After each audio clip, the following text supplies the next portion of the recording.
Et bonjour à toutes et bienvenue sur la chaîne de The Play Demo, ici votre fidèle serviteur Jovinko.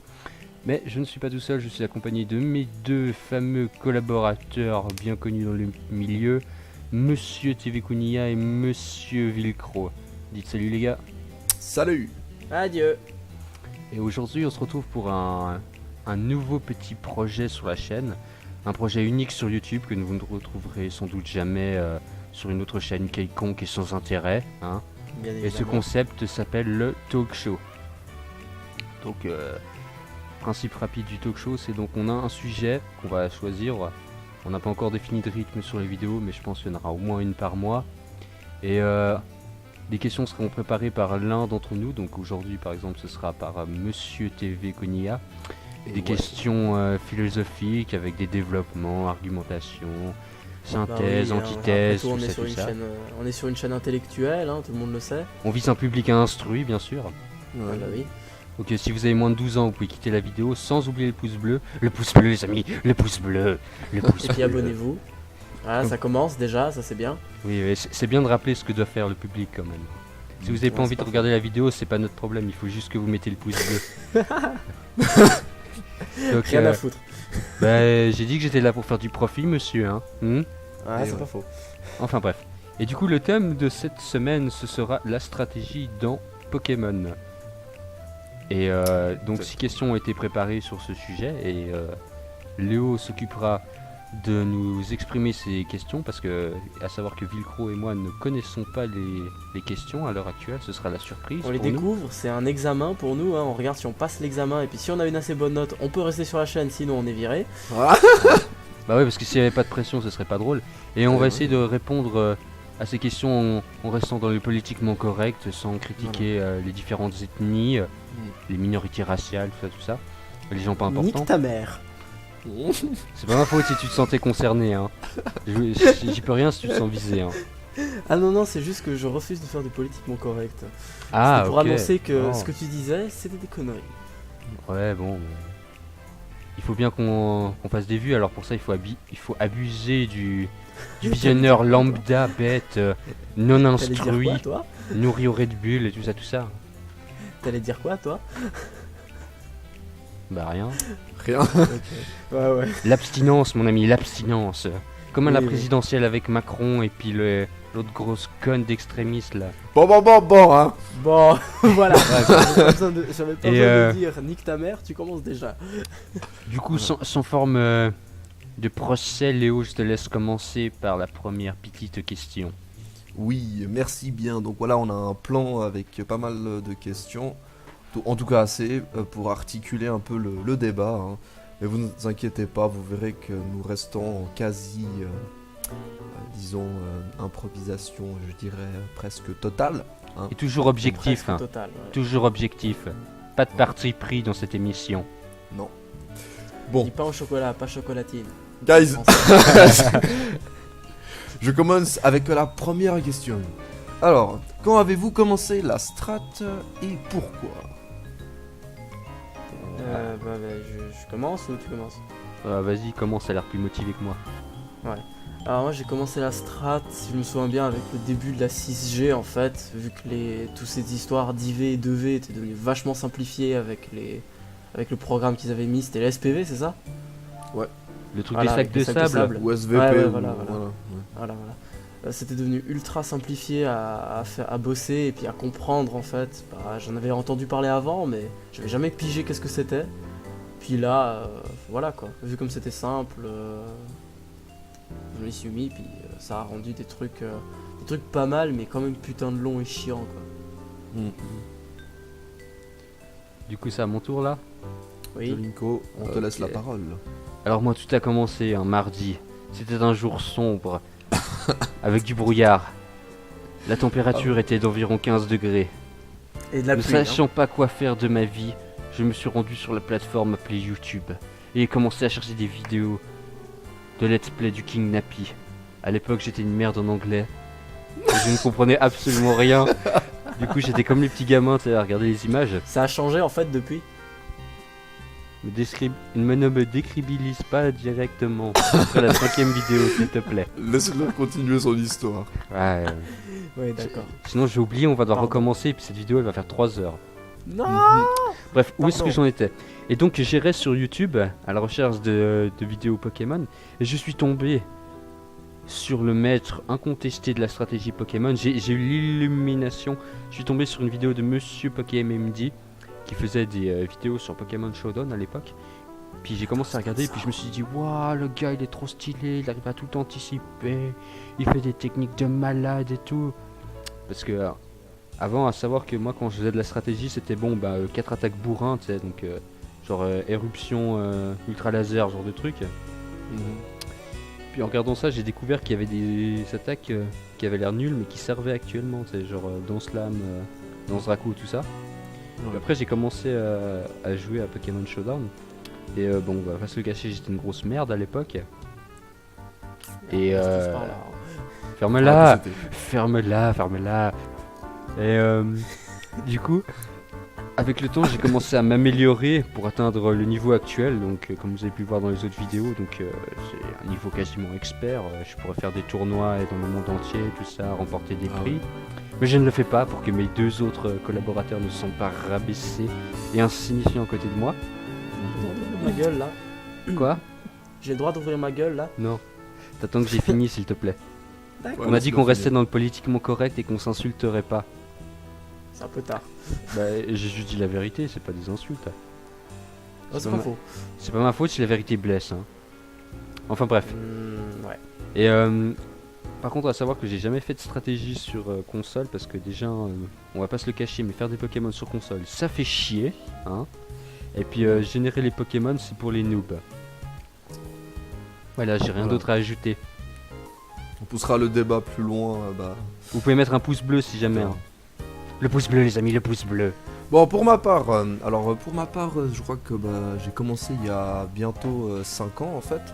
Je pense que c'est pas un hasard que ça soit également comme Vilcro en début de 6G parce que ils ont eu la bonne idée d'enfin proposer quelque chose qui puisse indiquer avec plus ou moins de précision les EV que possédait chaque Pokémon dans chaque statistique. Et du coup, on pouvait cibler les entraînements, ce qui était, disons, révolutionnaire à l'époque, sur DS en tout cas. Et du coup, évidemment, on s'intéresse un peu au nouveau contenu proposé et on se lance dans un début de stratégie, j'ai envie de dire, parce que il y a les EV, mais il y avait évidemment, enfin, il y a tout un tas d'autres critères en stratégie.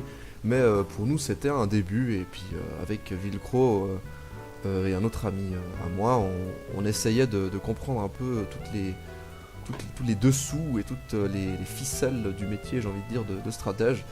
Et puis, c'était assez dur au début, mais je pense que ça a porté ses fruits, disons, aujourd'hui, en tout cas pour Vilcro et Jovinko. Et puis voilà, ça pousse un peu la durée de vie du jeu, quoi. Donc voilà. Ouais, c'est vrai. Les gars, on va enchaîner, hein, voilà, sans transition, disons, prévue, avec la deuxième question. Alors, quelle place ou ampleur a la strat maintenant pour vous?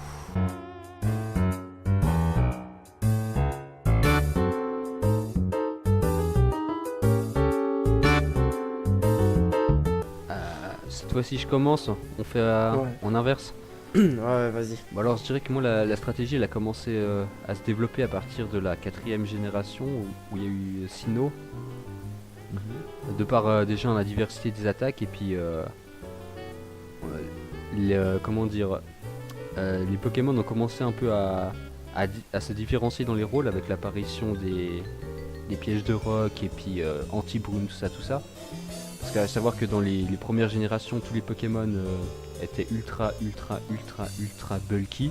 Ça veut dire que c'était difficile de les faire mourir en un coup.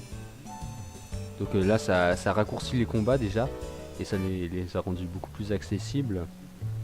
Et je dirais que les jeux Pokémon, ils ont réussi à garder cette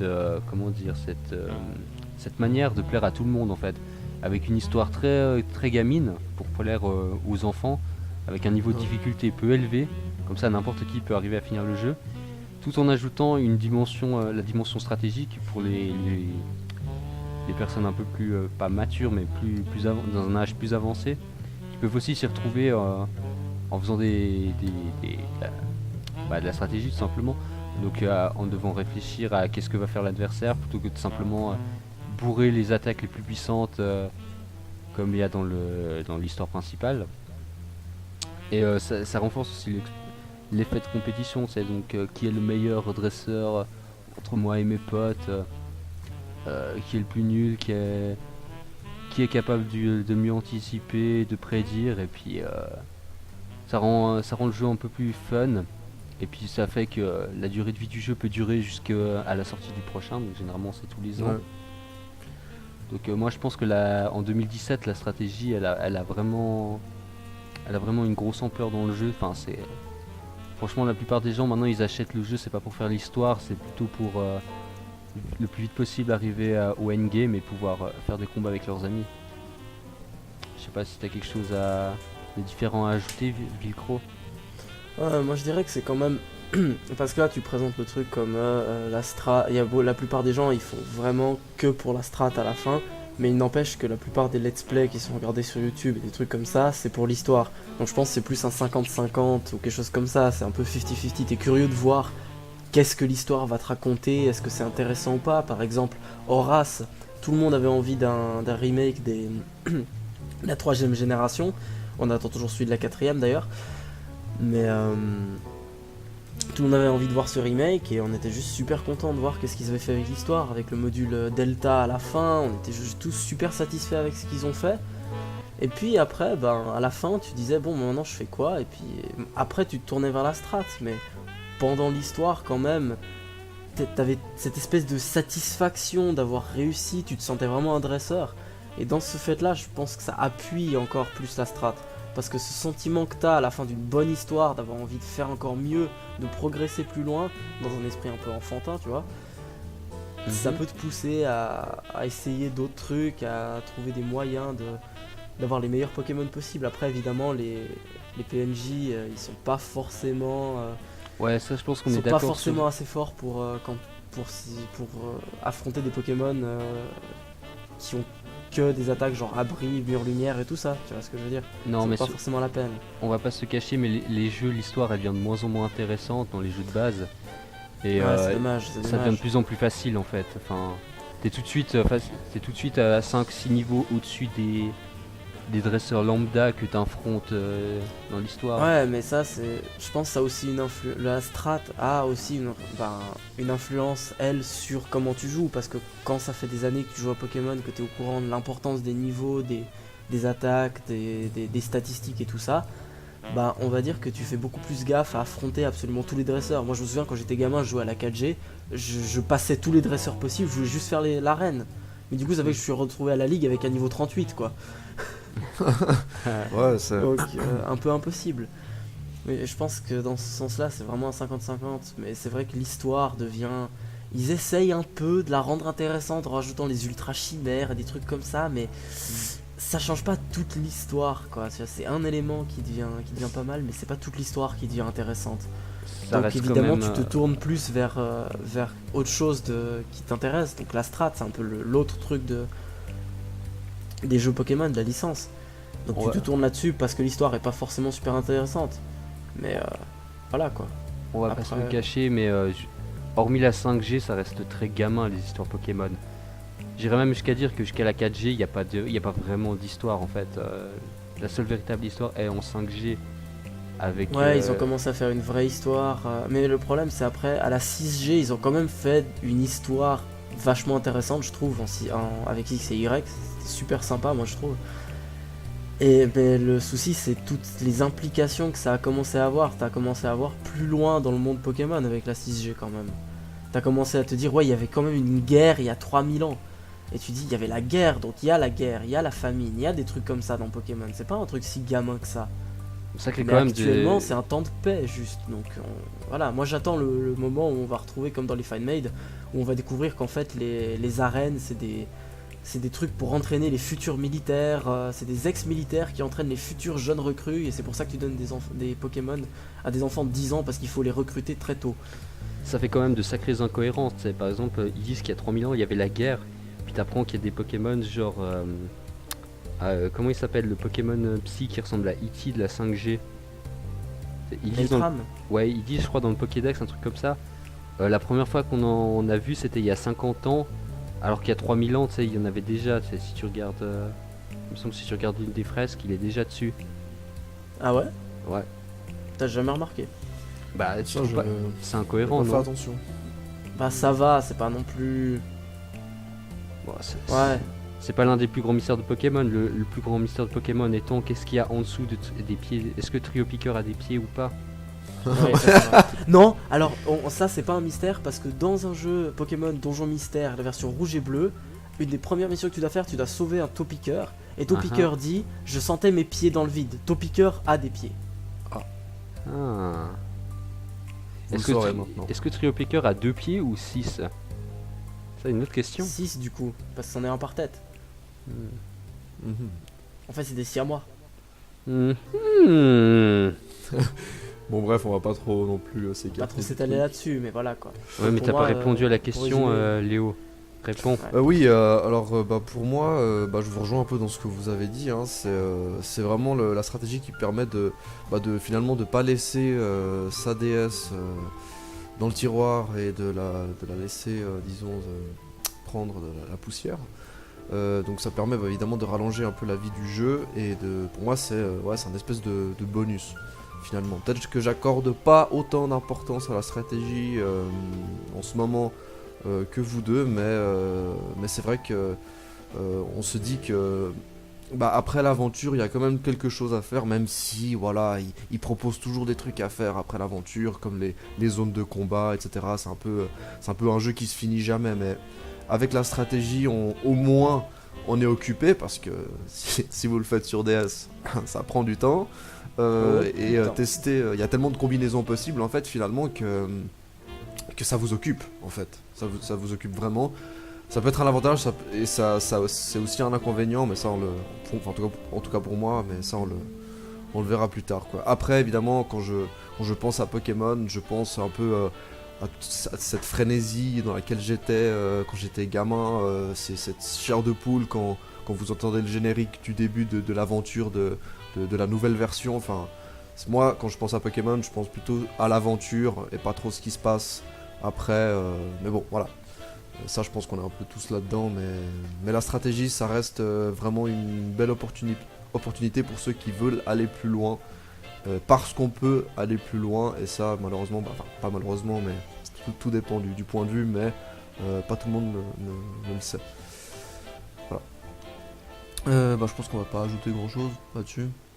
Non, ça va. À Non, part on a- peut-être la on a place tout de dit. Showdown, mais je pense qu'on en parlera plus tard. Oui, j'ai prévu un truc pour Showdown. Alors, pourquoi est-ce que Nintendo enterre, enfin si j'ose dire ça comme ça, étouffe l'existence de la strat? Pourquoi est-ce qu'on a aussi peu d'indices et d'indications sur toutes les détails de la stratégie, des statistiques, de l'élevage de Pokémon, etc. Pourquoi est-ce que, disons, on est autant limité si on reste sur ce qu'on nous dit dans la DS, enfin dans le jeu, qui finalement nous permet pas du tout de comprendre tous les détails de la stratégie, et du coup on doit se renseigner évidemment un peu à droite à gauche sur des sites internet connus, etc.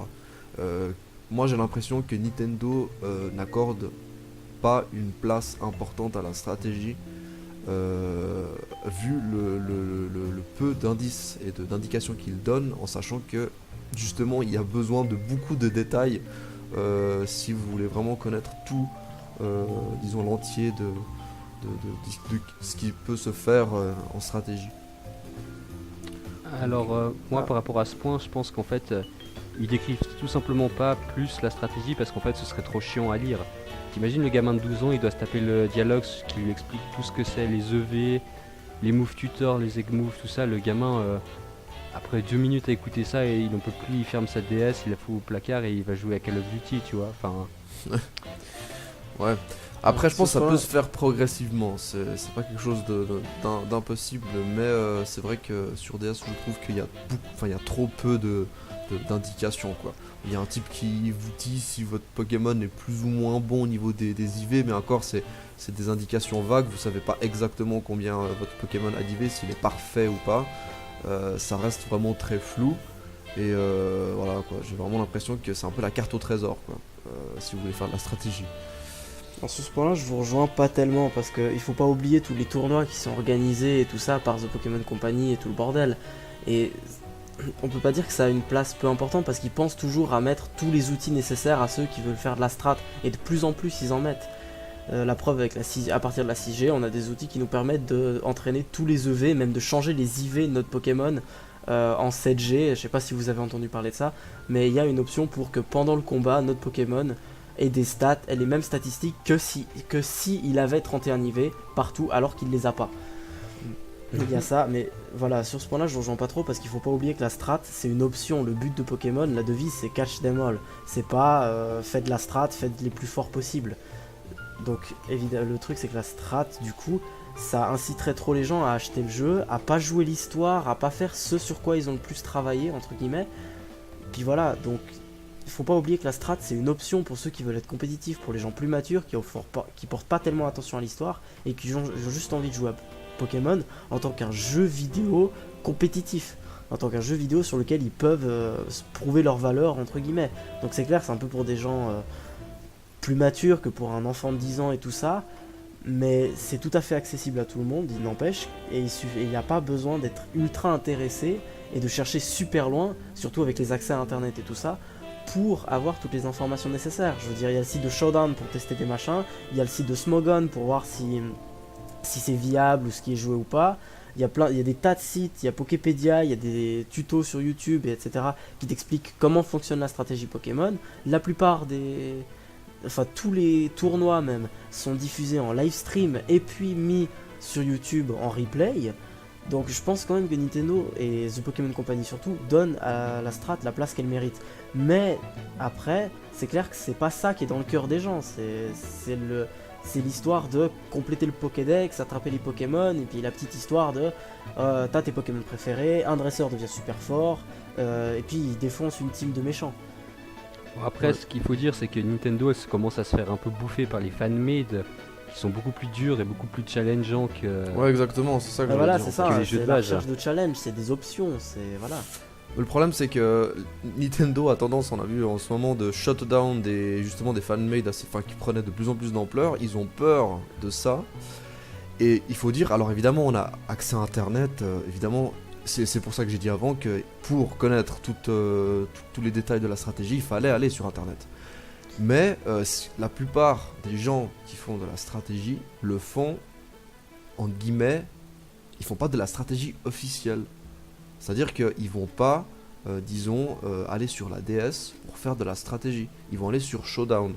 Alors bon alors ça c'est un peu pour limite passer à cette question-là en même temps, qui nous dit que Nintendo n'en aura pas un peu marre de Pokémon Showdown et décidera à tout moment de fermer Pokémon Showdown et de justement à ce moment-là rendre la stratégie plus accessible en pouvant fixer les IV des Pokémon. Mais là, je crois Nintendo récemment, ils ont fait une publication.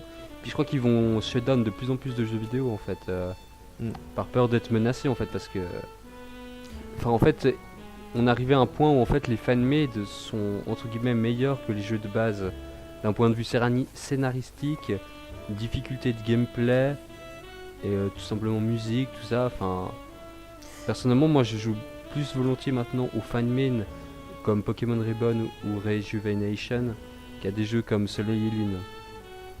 Parce que l'histoire elle est plus dark, parce qu'il faut penser que les gens, quand les premières versions de Pokémon, dans le sens première version, je dis jusqu'à la 3G, quand elles sont sorties, les gens ils avaient entre 10 et 15 ans, et maintenant c'est les mêmes personnes qui ont continué à jouer et qui achètent encore absolument tous les jeux, mais maintenant ils ont 25 ans, tu vois. Donc c'est vrai que c'est toujours un risque qui showdown.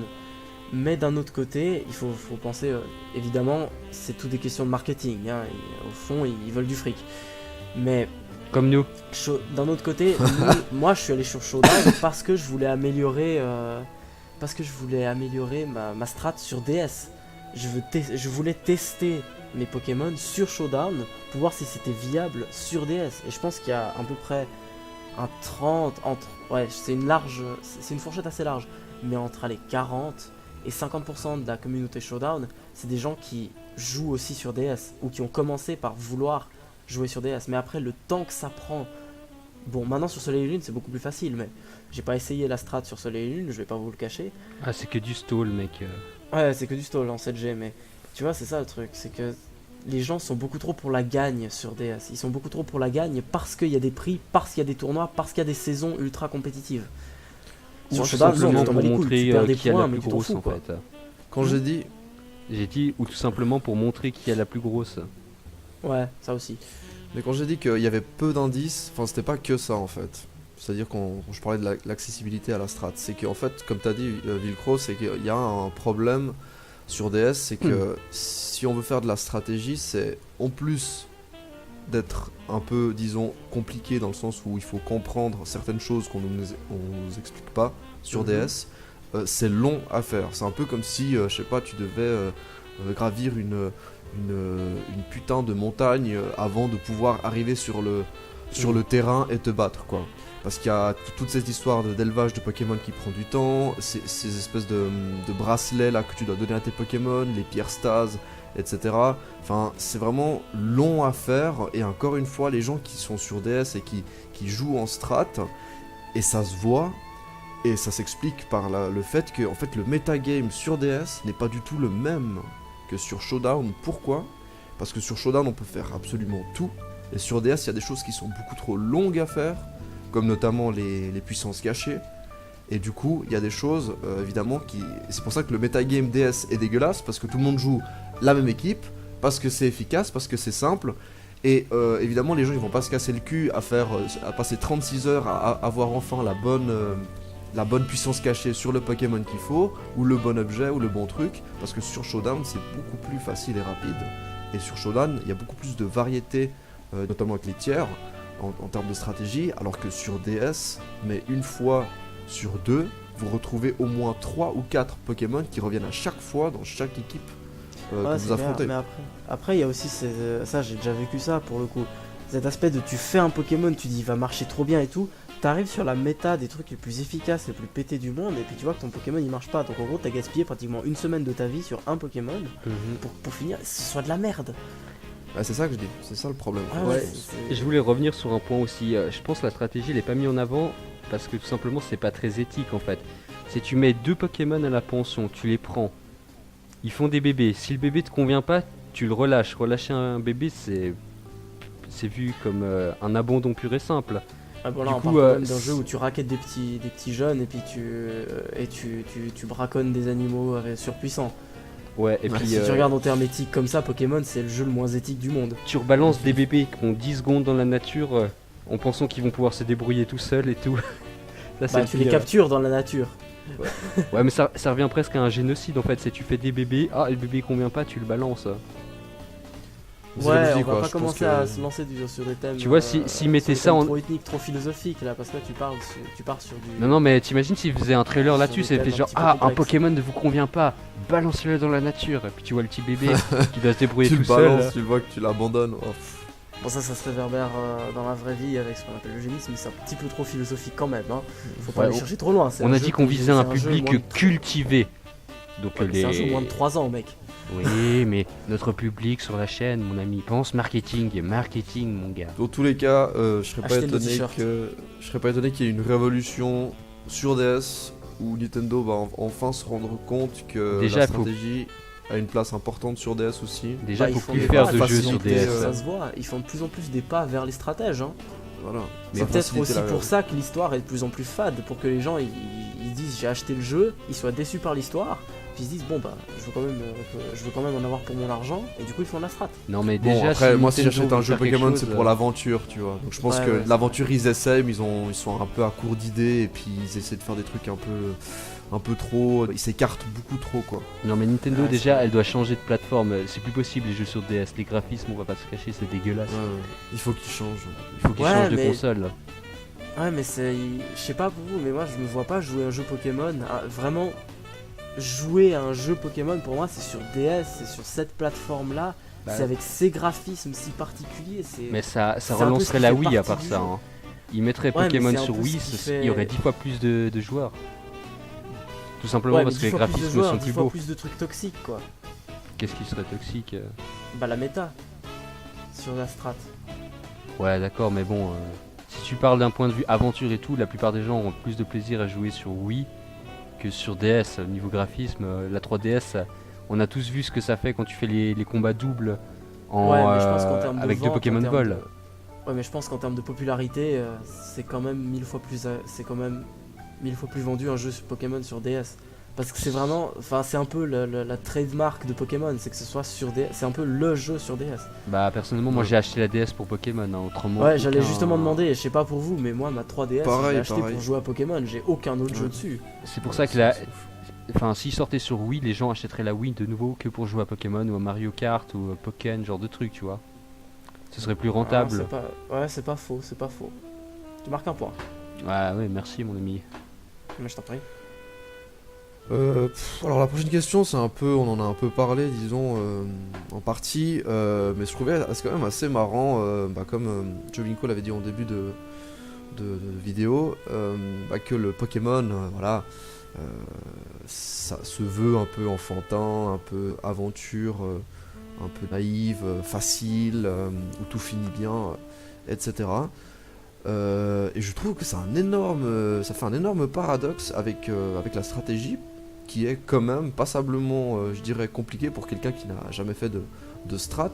Et je trouve vraiment que Pokémon, si vous avez en face de vous quelqu'un qui maîtrise bien la stratégie, ça peut vraiment devenir un des jeux les plus compliqués. Je discutais avec un pote l'autre jour, il comprenait pas du tout comment, aujourd'hui encore, on pouvait, disons, jouer à Pokémon dans le sens où ça pouvait être, il pouvait y avoir une quelconque difficulté, et je lui ai dit, bah écoute, je suis sûr que t'as jamais joué un jeu aussi dur que Pokémon, parce que franchement, on va pas se le cacher, mais Pokémon c'est un peu une partie d'échecs. À un certain niveau, ça peut devenir extrêmement, disons, technique.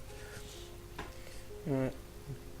Ouais, moi je qualifierais des fois parfois Pokémon un peu un pierre-papier-ciseaux, dans le sens où des fois t'as une chance sur deux de faire le bon choix, et une chance sur deux donc de faire le mauvais choix et de perdre le match tout simplement.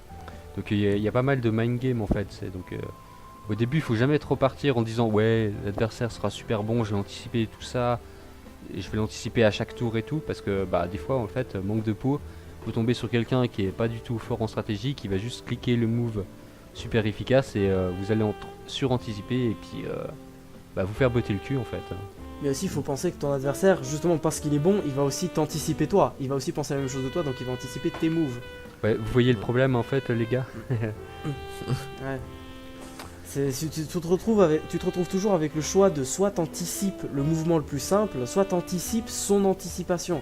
Et c'est ça le 50-50. C'est constamment ce 50-50 de est-ce que j'anticipe qu'il va anticiper ce que je fais, ou est-ce que j'anticipe simplement. Et ça s'applique à tous les styles de jeu, même pour le stall. Quelqu'un qui sait bien jouer un stall et va faire des anticipations, parce que sinon il pourra pas gagner. Enfin, Ouais, un bon staller, c'est pas celui qui va rester avec le même Pokémon et se placer et faire ça. Le bon staller, c'est celui qui va retirer son Pokémon au bon moment pour le ramener au moment où il peut se soigner, où il peut faire des dégâts ou être chiant. personnellement, stall c'est le style de jeu le plus technique en fait, je trouve.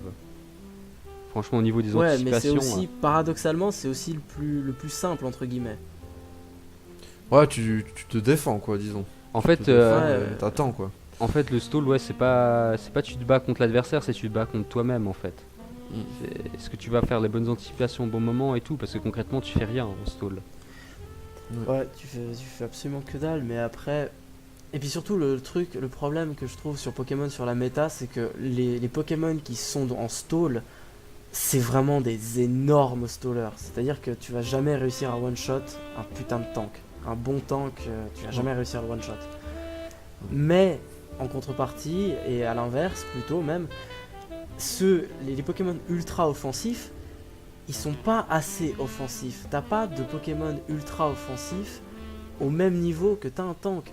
Par exemple, Vorasteri, je crois que c'est ça son nom en français, c'est un tank monstrueux que t'arrives à battre que si t'as une attaque Z. Ouais, justement, c'est pour ça qu'ils ont créé les attaques Z, c'est pour briser un peu cette dynamique du Ah, stall. le problème, c'est qu'après, t'as quand même des attaques comme Abri et tout ça qui te font prendre que 20%. Plutôt que 10% des dégâts que t'étais censé prendre. Ouais, mais tu vois, C'est ça que je veux dire, c'est que tous les offensifs sont pas assez offensifs. Mais Le Pokémon le plus offensif que je connaisse, c'est genre Mega Alakazam de base avec 175 d'attaque spéciale. Mais tu peux Il pas arrive forcément. pas à one-shot Vorasteri. Tu peux pas forcément anticiper le Z-move, hein. Tu sais, tu vas pas pouvoir te dire ah lui il a absolument Z-move, tu vois, il y a un facteur, c'est quand même vachement aléatoire, tu vois. Enfin, Ouais, mais c'est ça le truc de la méta, c'est que t'as un stall et t'arrives facilement à anticiper parce que quand tu mets un Vorasteri, tu sais que le gars il va vouloir le buter le plus vite possible, sinon ça va être impossible, ça va être pas. C'est pas battable. Et c'est un peu. Voilà, le bon joueur il va arriver, il va dire bon, je mets ce machin, c'est sûr il va vouloir me le buter le plus vite possible, donc tu fais abri dans le doute et puis voilà. Mhm. Tu vois, c'est ça que je trouve dommage, c'est que la stall est beaucoup trop privilégiée par rapport à l'hyper-offense. Et ça, je trouve ça un peu dommage. On va dire que l'hyper-offense est plus. Comment dire. Pas plus facile à jouer, mais c'est. En fait, l'hyper-offense, c'est si tu commences à switcher, ben. C'est un peu le début de la fin parce que le problème d'une hyper-offense, c'est que tu es là pour te placer et puis faire des dégâts. Donc, si tu n'arrives pas à te placer et faire des dégâts, que tu commences à switcher et que l'adversaire a mis les pièges de rock ou les picots, ben tu perds vite tu prends vite des dégâts. Et comme ils ont aucune défense, ben voilà, c'est ça que je veux dire. c'est que t'as rapidement la aucun mort, en fait. Mais c'est ça que je veux dire. C'est que t'arrives à avoir des stallers où tu joues un peu à la Zub et puis ça passe. Tu vois. Mais t'as pas de Pokémon assez offensif pour tu rentres, il te reste un PV, mais t'es sûr qu'avec ce PV, tu vas tuer un gars. Avec un staller, t'es sûr. Tu le mets, une fois qu'il est là, t'es sûr tu vas toxique quelqu'un. T'es sûr tu vas faire chier un Pokémon. Bah, t'es sûr et certain. Il y avait l'Ultra Chimère là, comment elle s'appelle, Cancrelove. Bah là sur le pont, hormis Vorasteri à cause de son double type, 80% du metagame, que ce soit avec Cancrelove ou Marchado, se fait one shot ou two shot. On va pas se le cacher. Il y a une Attends, catégorie non c'est pour qui, ça contrer ces. Quoi les wall breakers, non, ça s'appelle. Oui, oui.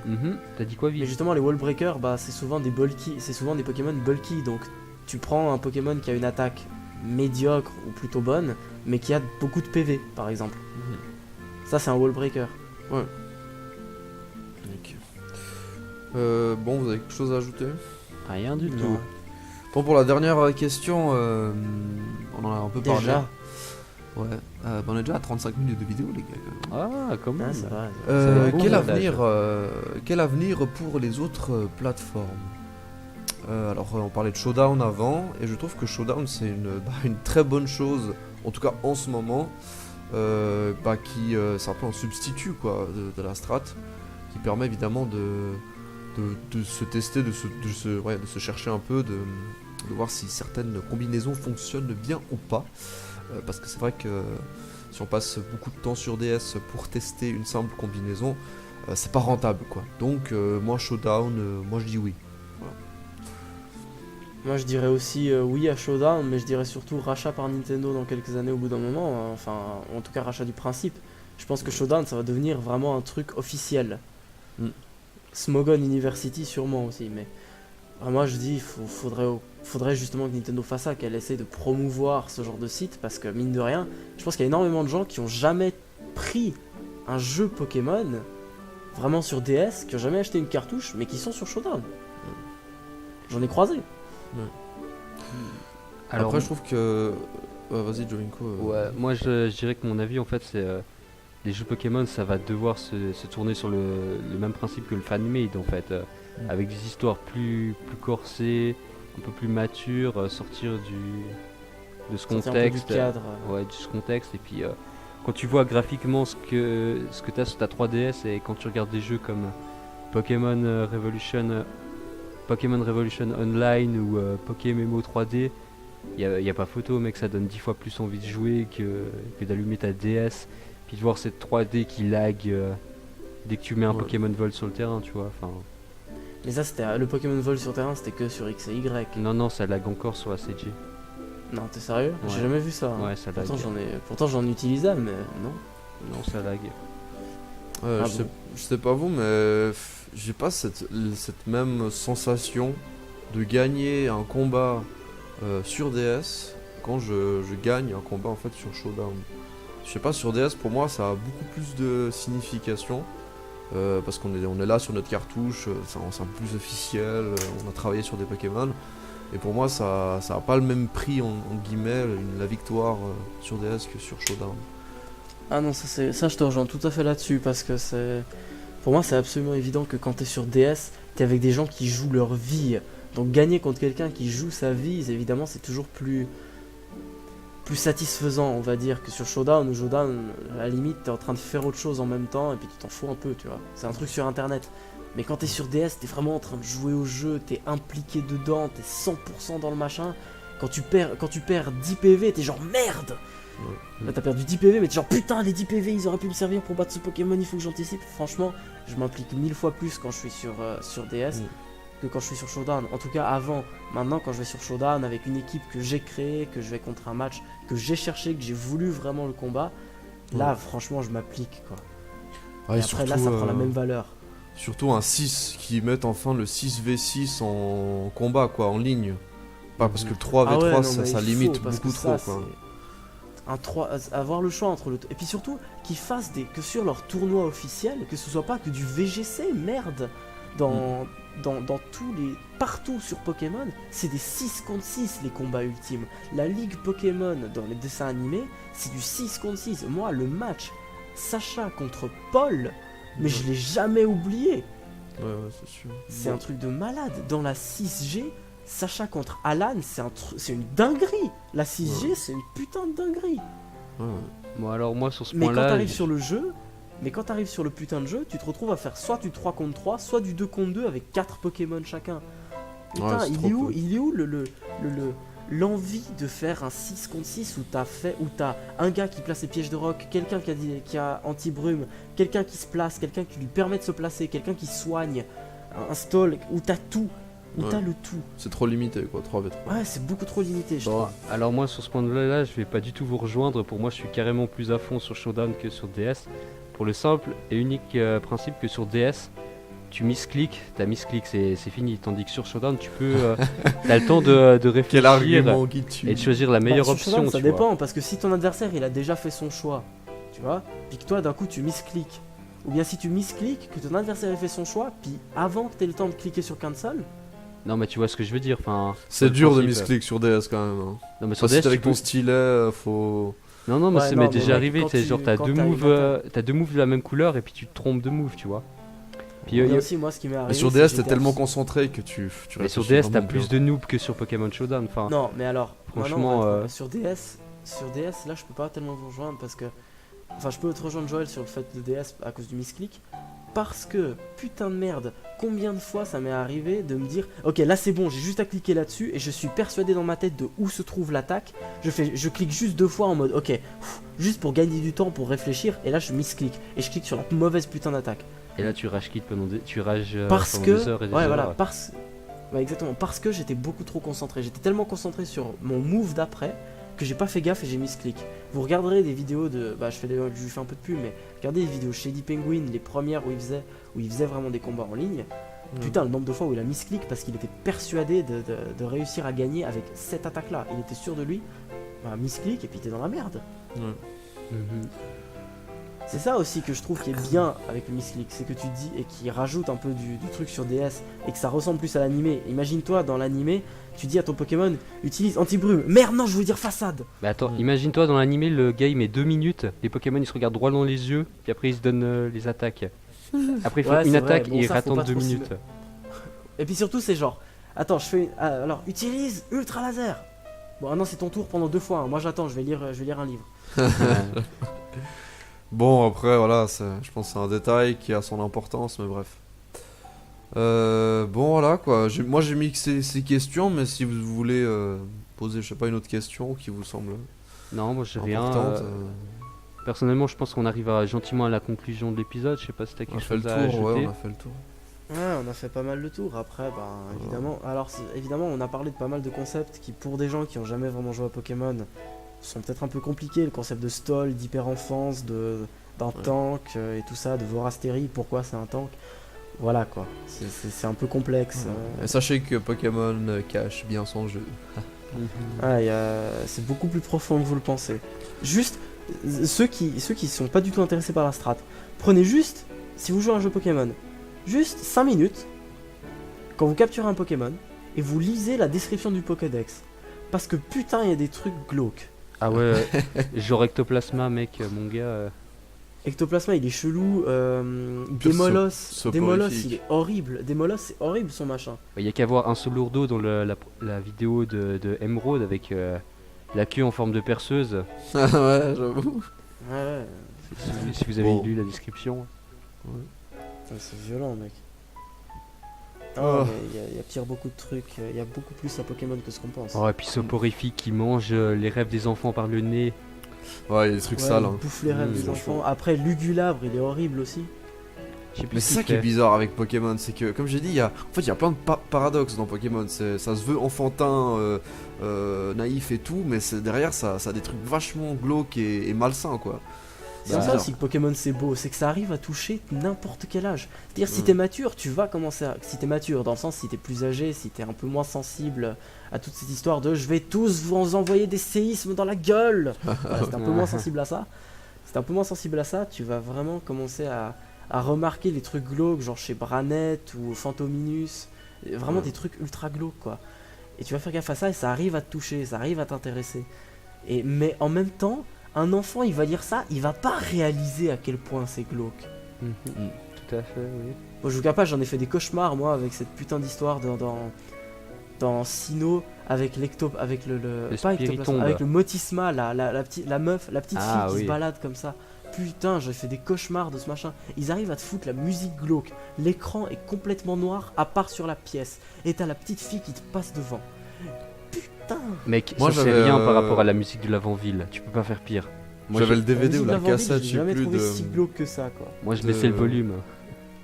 Je sais pas si vous vous rappelez de Kanto, genre il y a un dresseur, enfin c'est une meuf, c'est type psy là qui a genre à la Kazam ou je sais plus, non, Ah, à Morgane. Kadabra, je crois. C'est Morgane. Avec sa petite fille ou je sais pas quoi là, enfin La qu'elle a dans poupée, les bras ouais. et tout. Ça mec, je l'avais en cassette mec, je peux dire quand j'étais petit, je flippais ma race, c'était trop bizarre, c'était vraiment glauque. Ah non mais il y a des trucs vraiment flippants quoi. C'est incroyable. J'avoue. Bon, Bon. voilà, bah c'était fort enrichissant. Bah, N'oubliez Fort pas. long, fort enrichissant, j'espère que ça vous a plu. Hein. On espère que ça vous a plu et puis que c'est assez agréable à écouter. Et que vous avez réussi à réécouter et à nous supporter jusqu'à la fin pendant ces 47 minutes. Ouais. et oui. Donc Eh sur ce les gars, on va vous laisser tranquille. En espérant qu'on Oui, vous a mais donné envie de réfléchir par rapport à la stratégie, à vous donner peut-être envie de faire de la stratégie. Ah peut-être. Et donc les prochains talk shows arriveront bientôt, on n'a encore pas décidé d'un des thèmes. Mais je proposais de faire un peu sur le phénomène ASMR parce que il y a qu'à voir certains artistes, par exemple JB ASMR qui a commencé sa chaîne ASMR il y a un peu plus d'un an. Et en un an elle a déjà atteint les 500 000 abonnés. Donc je sais Ouais, pas c'est si... vrai que c'est un truc assez bizarre que cet ASMR parce que je vais être honnête, la première fois que j'ai vu ça, j'ai cru que c'était une secte. Honnêtement. Mais mine de rien, c'est devenu. C'était un truc, t'osais pas trop en parler, tu vois. Tu disais, j'écoute un truc vachement chelou quand même. Ouais mais développe Bon. pas trop, Mais quand c'est tu pour vois une qu'il y autre a vidéo. 500 000 abonnés, que t'as 400 000 vues et des machins comme ça, tu te dis, mais putain, c'est quoi ce bordel? Vous aurez un teaser de peut-être la prochaine, le prochain talk Voilà. show. Allez Et sur bon, ce... pour revenir sur Pokémon, on vous laisse et on espère vous croiser dans des combats d'arène ou etc. sur Shodan. On espère vous Ouais. rencontrer là-bas dessus. Allez, Passez-nous un clin d'œil si jamais. allez sur ce, peace les gars. Ciao. Portez-vous bien. Allez, tchuss!